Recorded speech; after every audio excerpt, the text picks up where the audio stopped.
we'll talk about the closed and open economy. So first, closed economy. What is closed economy? Look, when you suppose that there is an economy, suppose this is an economy, right? If I ask you, is India a closed economy? Look, when you call any economy as a closed economy, it means there is no import and export. No import and export means what? Means, look, suppose that if India does not interact with other economy, does not interact with other economy means does not interact with other economy. I'll explain this. It means no import export takes place. External relation, yes, you can say that. No export, no import and export takes place.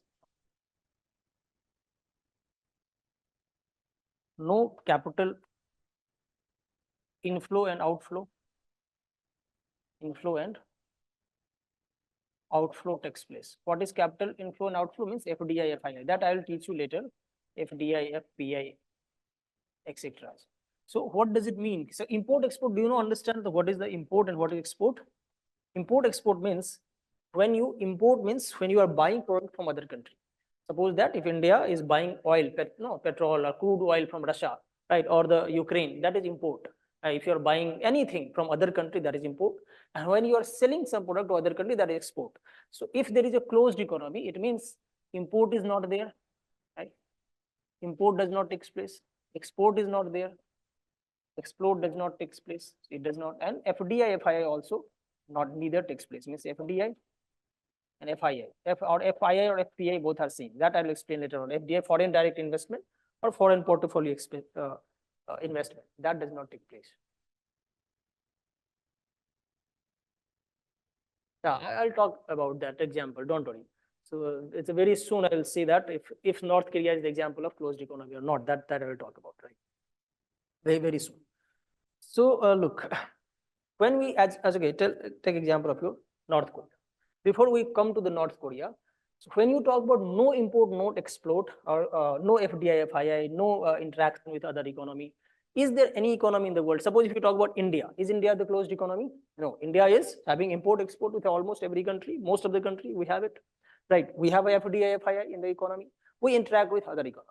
Before 1991, right? In 1991, India followed LPG, liberalization, privatization, globalization. We have this topic later on, very late actually, when we'll study this, the industrial policy of the country. At that time, we'll talk about this 1991 policy of LPG, liberalization, privatization, and globalization. Before 1991, India was a partially closed economy, right? Partially closed means obviously they were having the import export, but very less. And also FDI, FII were very restricted. Now the point is, suppose as one student is talking about that is North Korea. If any economy say that we are closed, or when they say means what? What is the meaning when they say they are closed economy? It means they decide to be closed. They decide to be closed means they say, okay, whatever we are producing in our country, means suppose you are producing potato, we are producing apple, we are producing oil, or whatever you are producing, that should be sufficient for your people of the country, isn't it? If it is not sufficient, then how can you, what is called, be a closed economy? Be a closed economy. It's not possible. So when you call your economy as a closed economy, or when you decide your economy to be closed economy, it means you are saying to the world that you are a self-sufficient economy, right? Self-sufficient means you don't need others. You don't require it, right? So now the question is that can any economy be self-sufficient entirely? Is it possible to be entirely closed? Suppose if any economy decides, that he's talking about North Korea. So if North Korea decide to be completely closed economy, 100% closed economy, is it possible or not? That's the first question. Then, no, is it possible? Do you think that can any economy be 100% closed? No, it is not possible. Why? Because you may not be requiring potato, apple, or oil. Suppose that, but you will be requiring medicine. You will, suppose there was a COVID-19 vaccines, if any country requires it. You can say that if you are closed economy, nobody is coming from other economy, other country will not get affected of the COVID-19. That can be said the argument. But the point is that, you may not get affected by the COVID-19. You might be affected some other diseases, right? And that medicine you required from other country. Some scientific inventions that is taking places that you required. Even the oil that you cannot produce. Suppose that every country cannot produce oil. India also is not producing oil. It's not that India cannot produce oil, but the cost of production of oil will be such higher that the cost benefit will be less. That's why India is mainly importing crude oil. हम petrol मंगाते हैं दूसरी country से. So why we are doing it? Because we are not, you can say, capable enough to produce oil in a proper manner, right? And oil is required because suppose if you do not have the petrol, right? आपके पास अगर petrol नहीं है, then you will not have a vehicles. आपका truck नहीं चलेगा, aeroplanes नहीं चलेंगे, you will not have the aeroplane, right now, because aeroplanes also require fuels, right? Gasoline. So it means what? Then your complete transportation will be stopped, your infrastructure will not get developed, and because you cannot produce it, because it is impossible to produce everything on your own. So point is that when any economies say they are closed, they are only partially closed. It is impossible to have complete closed economy. Now I'm answering a question about the North Korea. When it is impossible to have, obviously North Korea is also partially closed, not entirely closed. Because when they are closed, then you can see that the Russian president having the meeting with the, what is called this North Korean president, and then they have a some kind of trade is taking places. So they also do trade with other country, but only with the selective country, right? Only with the countries of their choice, they do that. So what point we have, this is simply what is the closed economy, but the point is who can be. So when they call, it means the closed economy, you can see that they claim to be self-sufficient.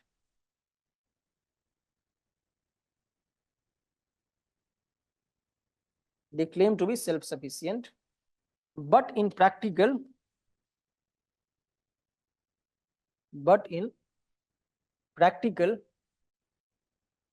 no economy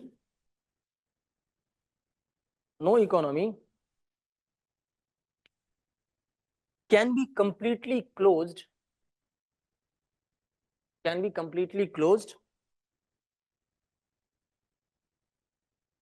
and they are open to some extent.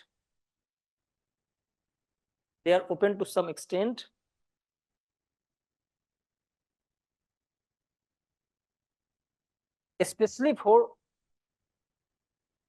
essential commodities.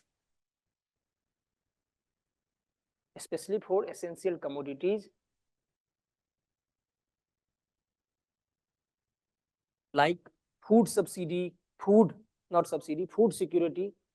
like food security, crude oil, pharmaceutical drugs, etc.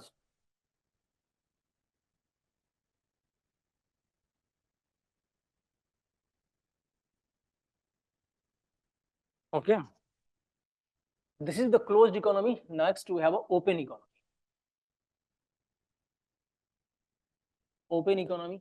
Obviously, the opposite of the closed, it means it interact freely with other country,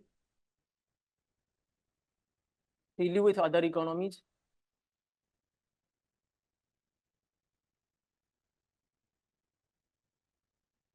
Import and exports are allowed.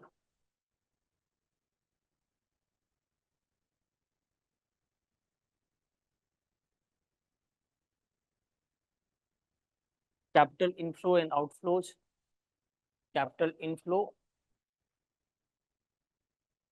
and outflow are regular, etc. It means, suppose that when you say this is the economy, so it has the import is there, export is there, and FDI, FII and FII are there. Now again, I'll ask you this. Okay, first there are two things, the two questions in there. One is that which is desirable, which is good. Is the open economy is better or the closed economy is better? Obviously open economy, because it gives you innovations also. You learn from the other economies. If the imports are coming, suppose better technologies are coming in your country, you learn from it because it encourages innovations, right? So you can see that it encourages innovation.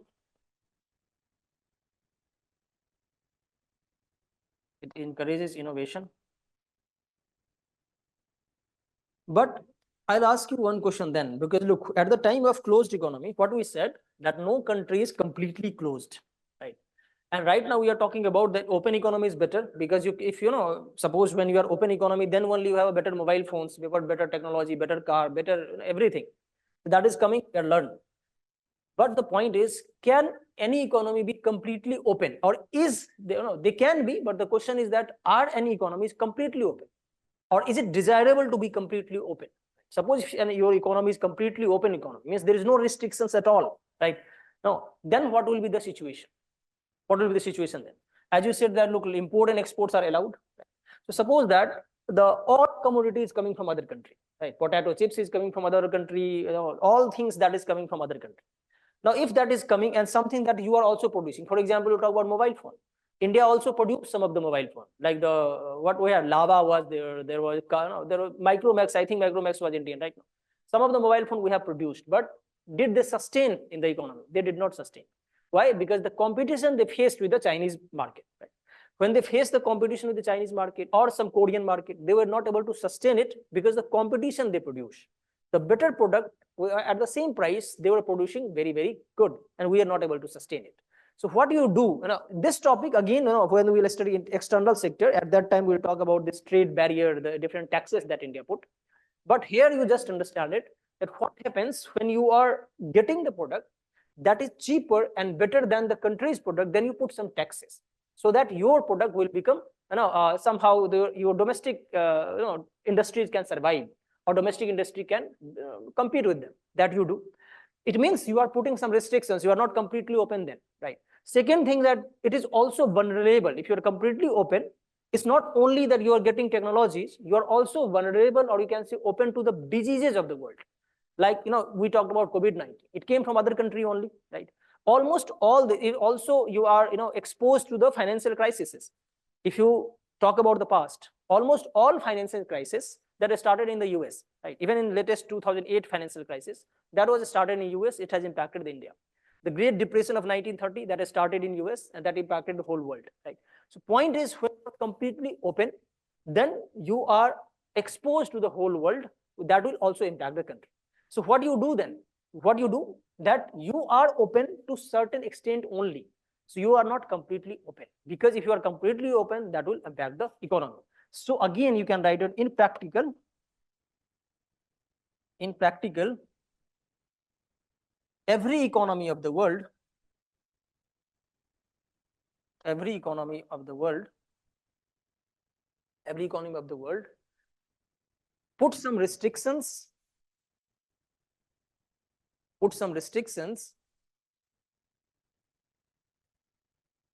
in the form of trade barrier or others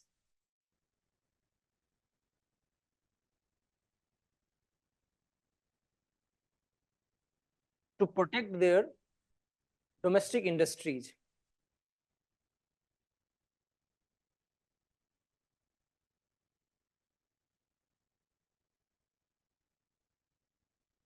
Also, open economy is more exposed to economic problems, is more exposed to the problems,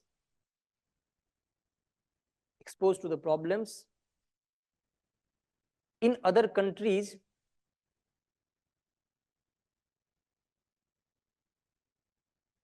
like recession or financial crisis, etc.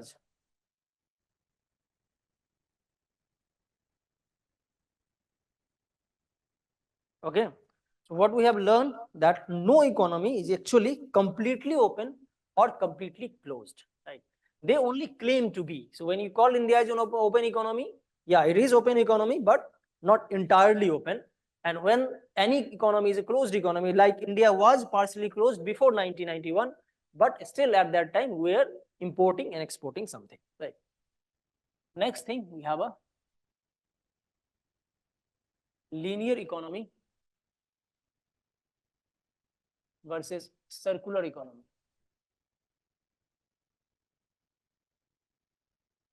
This is not directly the economics chapter, or you can say it's just small thing, we'll see it. Last line, what was the last line? What is the last line? He's asking the last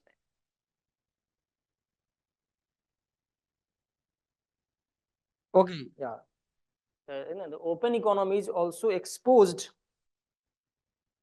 to the other economies like recession, financial crisis, etc. That was the last time. All right. Okay. So the linear economy versus circular economy. This is purely the concept of environment. When you have the class of environment, you will get little bit about it, linear and circular. But here, just a division of economy, several, like yesterday we have seen capitalist, socialist, communist, etc. Then the open economy, then the positive normative economy. So just a small thing we'll see here about the linear and circular. Look, the name itself, linear and circular. So in mathematics, we have a linear, algebra mein padha hoga, and circular is a circle itself. So what is the linear? Look, generally what we do in most of the time, suppose when you buy something, suppose you go and buy a potato chips, right? Suppose you buy Lay's or anything. What do? You eat it and then you throw the plastic on the road or even the garbage box. All right. Suppose you buy cold drink, even in a can, then you drink it and then you throw the can. Mostly that we do most of the time. So what is happening that we generally, most of the people, consumer as well as the producer, leave about the consumer, they do not recycle it or they do not reuse it. Once used and then they throw it, right? They do it most of the time. So that is called linear economy. Linear economy, in this, what is happening? You are producing it, means first taking the raw material from this. Yesterday we have learned how do you produce anything. To produce anything, you take the raw materials, resources should be there, and then you produce it. After produce it, you just consume it and then waste. That is the raw, what is called linear economy. But in circular economy, what happens? You take it. I think I have drawn a circular for you.